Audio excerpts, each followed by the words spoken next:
Hey guys, and welcome to a battle between Ronin and Dacta, both representing the Extreme Meme team. On the left we have the forces of the Greenskins, and it's going to be coming up against the Vampire Coast today. Should be a really fun game. Greenskins very potent at being able to rush and tear apart the enemy very quickly, whereas the Coast much more defensive faction, but at the same time have huge scary monsters, so both can counter each other pretty damn nicely. So for the forces of the Greenskins here in the front line, we have a mixture of cheap and cheerful goblins as well as savage orcs. Now, savage orcs are going to be absolute world beaters here, able to pull apart the forces of the coast very quickly. And the savage orc biggins also have that very nice, not only immune to psychology, but also a bonus versus large. They should be able to do some pretty decent work.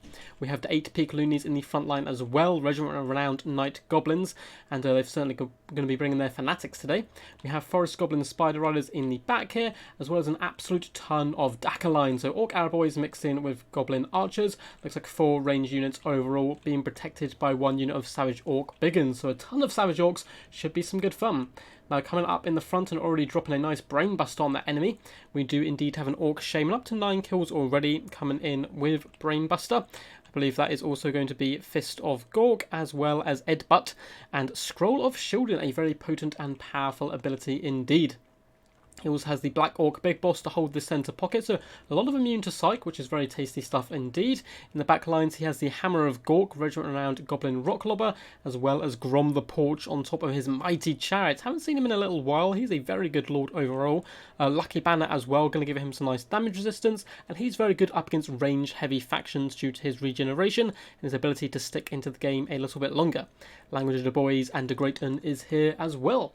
So for the forces of Dacta here and his Undead Legions, looks like they're getting hit here by another lovely spell coming in, pulling apart some bombers, and he does in fact have 2 units of the bombers in this centre pocket. In the front line, cheap and cheerful zombie pirate deckhand mobs here to soak up the enemy damage and allow the rest of his army to, do the actual kind of killing here. In the left-hand flank, we do have some polearms, and they can be backed up by some scurvy dogs looking to whip around those flanks and try and shut down any of these Orc Arrowboys and the like. Looks like we have zombie pirate gunny mob handguns as well, dotted along the centre pocket. So nice 4 units of those guys overall. It looks like actually we have a 5th one in the back lines. We have Shade Wraith Gunners, Regiment Renowned Deck Gunners. These ethereal units can do decent long range work all round. They're anti-infantry. Being ethereal as well makes them a little bit harder to take out. In the back lines we have Double Mortar protected by polearms, which mortars, they're going to do decent consistent work, especially be able to tear apart some of those poor little goblins with some nice burst of damage. Up in the sky, we do indeed have Luther Harkin here. Looks like he's going to be a bit of a menace in the night, bringing Horn Swaggle, and he's fantastic with his pistols on top of his beastie here at sniping out squishy Greenskin characters, but he probably didn't expect to come up against Grom here. Looks like in the distance here we do have someone spectating as well, who did hop into the game with a Master Necromancer, simply going to be hiding in the corner so they don't affect the game too much, although it will affect balance power an absolute tiny bit. So it looks like the forces of Greenskins not in a super rush here to get advancing, but now the mortars are firing in, they are going to have to start to advance. The Hammer of Gork already up to 15 kills, and the Orc Shaman 18 has certainly paid a toll here on these bombers, doing some pretty decent work straight out of the gate. I'm going to be excited to see some Brain Busters as well go down on those Shade Wraith Gunners. Long range firepower going in on Grom here, not doing too much damage to be honest, as the Orc Arrowboys are going to advance as well. Looks like Orc Shaman doing another Brain Bust in there, getting some really fantastic value out of those cheap spells there. So that and I believe it was called Edbutt. What's that other spell called? Yeah, Edbutt. Actually doing some pretty decent work, and you can see tearing apart the bombers in the back line. An invocation having to be popped here very early on. So it looks like Luther Harkin going in to try and mess up the Savage Orcs, who do start moping away at these deckhand mobs. The Grom's nearby, and he can certainly go toe-to-toe with Luther, at least on the charge for a decent bit. He does indeed pop De Greaton here, as well as Lucky Banner, but Hornswaggle has been popped as well. So not going to be taking too much damage, but not going to be dealing out too much either at this point. Goblins pushing through onto the bombers, which is a really nice play, squeezing their way through this gap. But a lovely summon of the gunnery mob has been popped down to help protect these guys. Another Edbutt does come in down on these handgunners. So much value so far from that Shaman. It looks like the Shade Wraith Gunners are happy and firing away now, and they are decimating these Savage Orcs here, who have already started to run away. Looks like Grom took an absolute pounding here with Hornswaggle active for an incredibly long time, but he's going to be regenerating at this point.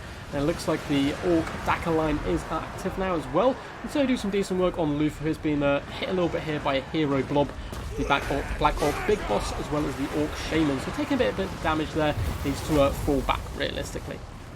It's taken a little while for the Greenskins to push through the main line, however they are flanking round with another unit of Savage Orc Biggins, as well as some Goblins. Should be able to get back here and start pressurising these handgunners and fully break down this line.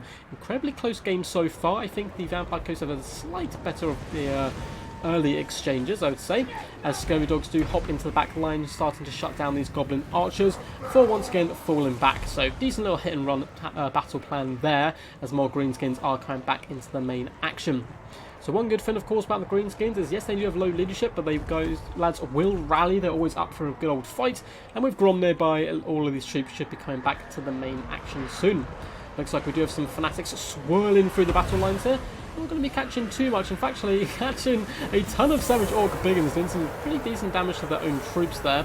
The backline has finally been started to get a little bit harassed here, as Goblins do push in, as well as these Savage Orc Biggins. And yes, the Polums will be able to hold back the Goblins, but they certainly will not be able to hold back these Savage Orc Biggins once they push through. Black Orc Big Boss is currently isolated and on his own here, desperately trying to get into the back line, but Luther Harkin's simply going to snipe him out. It looks like he's going for a little bit of a Leroy Jenkins charge, as he knows he probably is a bit doomed here. Forest Goblin Spyro's been using the front line actually there to help clear up some troops, and you can see over on this left hand side there's a huge Greenskin presence. They need to just consistently push through. All the rallying troops are coming back into action, which is really good micro and good to see. Shade Wraith Gunners continuing to pound at Grom, but he's looking particularly healthy over there at the moment, at least for, being 4 minutes in. Still nowhere near his healing cap, and that regeneration is going to continue to go, although these guys do need to be shut down at the same time. Archfire just helping finishing off the zombie pirate gunnery mob bombers there, doing some pretty decent work. And once again we can see just Grom piling in, wading through the filth of handgunners. A nice breath attack does come in, but it looks like it was only going after the Savage Orc Biggins, not tearing into his Orc Shaman at all, who's been an absolute menace so far. In the back lines, the Scurvy Dogs are going to help finish off the Black Orc Big Boss, just escort him off the field, which is really good play. You don't want him coming back and giving that immune to psychology and all that nasty stuff. Grom is actually getting a little bit danger low here. He's once again been hornswaggled, but Lucky Banner has been popped, giving that 40% damage resistance, but he needs to get out of action as soon as possible and just fall back, heal up, and come back in later in the game. Forest Goblin Spider Eyes are lurking right next to the enemy. They need to push forward a little bit here. Savage Orc Biggins, though, are moving in, and it looks like the Forest Goblin Spider Eyes weren't idle for too long. They're popping in here and pulling apart these Shade Wraith Gunners, and the handgunners are going down as well. Very close game. The backline is basically completely swamped now at this point. Both mortars are active on one unit of handgunners, but that is about it. And the Greenskin Menace is slowly pulling its way back into this game. The balance power is heavily against them at this point, but that is mainly due to the fact Grom is so low. One good thing about Grom compared to someone like Wurzag, for example, is he's going to be in combat a lot of the time. So this is the second war of the battle, which is always good to see. Actually, no, I want to talk about the mechanic change ages ago. So it doesn't really matter if you're a combat lord, but still lots of nice meat bags are on the menu today, so more opponents are going to be in battle, allowing the war to recharge a little bit quicker. My mind just jumped back a couple of additions there. The Goblin's not doing too bad. Looks like another Fanatics charge has gone off this time, and this time was a wonderful cast. It's going to be catching these Savage Orc Biggins a little bit there, but the AP Gloon is up to 164 kills, certainly paying their weight in Goblin gold there. Looks like Luther Harkin has been used a little bit defensively here, floating back to terrify some Savage Orc Biggins. Yes, these guys do kind of some pretty decent stats all round. When they get this low, they are certainly going to be running from the field. As you can see, they do indeed have Frenzy. When their leadership is lower than 50%, they lose that immune to psychology as well as other buffs, so they can indeed be terror-routed. Looks like they did a good enough job though on these Shade Wraith Gunners to pretty much finish them off.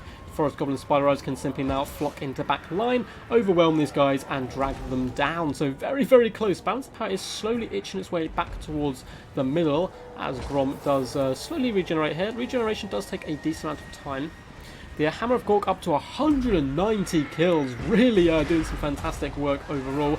is now pounding down these handgunners as the Savage Orc Biggins do flock in with the goblins. These mortar crews are easily going to get dragged down. Now, the Greenskin player at this point really does need to shut down these mortars still, despite the fact they're not going to have, you know, the huge amount of ammunition left, and that is simply to try and get the balance of power back in towards that centre pocket.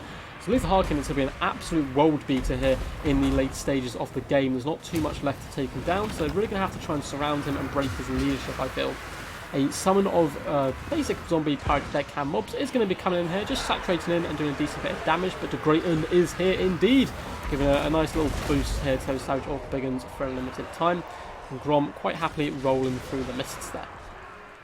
In the back lines, it looks like the Orc Arab boys are slowly being finished off by mortar fire, and the Hammer of Gork is out of ammunition, getting a whopping 200 kills though, is some very potent stuff indeed. A lovely Terrorgeist Shriek there. And coming down doing some decent work as he does land as well, trying to assassinate the Orc Shaman, which is a pretty decent play. Get all those pesky leadership off the field. Grom is a little bit more tanky, especially if Lucky Banner is ready. And he's simply going to be fleeing the engagement every time Luther does get a little bit too close. At this point, it might even be worth it if there's many more summons down to go. Just saturating summons on top of these troops, flying up in the air with Luther, and finishing off these characters with pistol shots. But at this point, it's kind of needed on the ground, I suppose. There's a lot of Greenskins still flocking around, especially when the summon does disappear here. Mortar has used almost all its ammunition here. Up to 139 kills is very, very impressive. Not quite as good as the Hammer of Gork, but certainly not bad either. And it looks like the handgunners are slowly weighing here. They're trying to fall back out of combat, it looks like, or are they actually charging forward with their bayonets lowered, trying to do the zombie clans proud. But they definitely need to sit back and just kind of, you know, use up the remainder of that ammunition here. More Savage Orc Biggins are returned to the field, as well as some loyal goblins charging into the late court here. But Luther Harkin is still incredibly healthy here. Handgunners look like they're about to disappear. The Orc Shaman as well is going after that mortar, but has decided to leave it alone now and actually float back to the main engagement, perhaps not wanting to get isolated and sniped out by Luther Harkin. Grom the Paunch going to be charging in once more, helping finishing off the remainder of this infantry. And look what we have in the distance, the Hammer of the Gork crew charging up the field, pumping those goblin legs, getting ready for the final showdown. So Luther simply going to be trying to snipe out these characters now, which of course is a decent idea. The Vampire Fleet Captain as well get a nice little bit of protection. Savage Orc Biggins attempting to surround Luther, but it's going to be really rough for them to try and deal with him in this late game. Grom though does float over here, help finish off some enemy troops, and the Mortar crew is going to have to engage in combat as well, which is going to be, you know, interesting to watch. Ultimate kind of wet noodles right here. 8 Peak Loonies though are going to be getting a glorious counter charge in, and cutting up some of those crewmen. They should do a decent job, although they are just goblins, only 15 of them at that. But over 200 kills for them is very impressive stuff.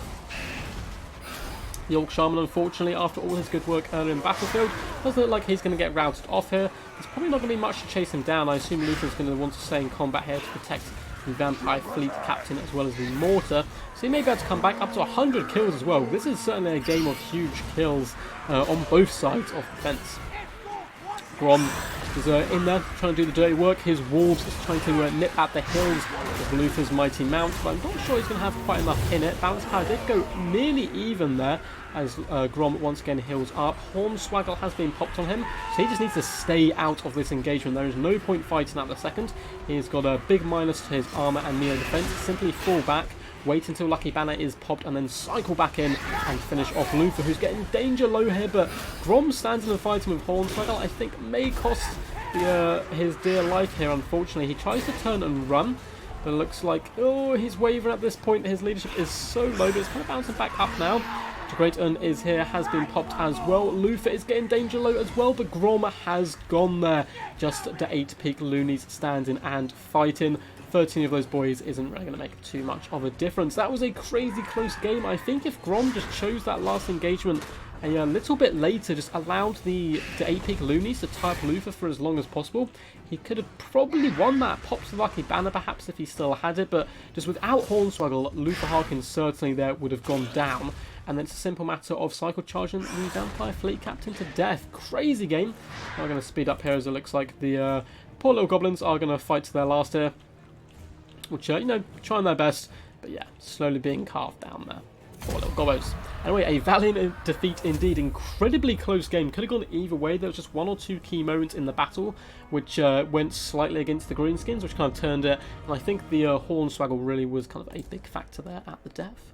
So, super fun game. Hope you guys did enjoy. Before I do a little bit of a breakdown, just like to say thank you for tuning in and all the support we've been getting recently. We've been kind of racing up in subscribers, likes, views, all that good stuff, and it's been really awesome. So if you do enjoy this type of content, feel free to like, subscribe, comment, and all that good stuff. By the way, massive shout out to Ronan for sending this one in, and well played to both him and Dacta. Crazy game, and some huge kills across the board. 100 kills on the Orc Shaman. I mean, Grom not doing too bad at 85, but the real MVPs for this faction, I mean, it's hard to say actually. The Hammer of Gork was going to be my MVP up there with 200 kills, but you look at these Savage Orc Biggins, 137, 204, 208 on a little unit of goblins. Very impressive stuff, and certainly doing Gork and Mork proud despite the loss.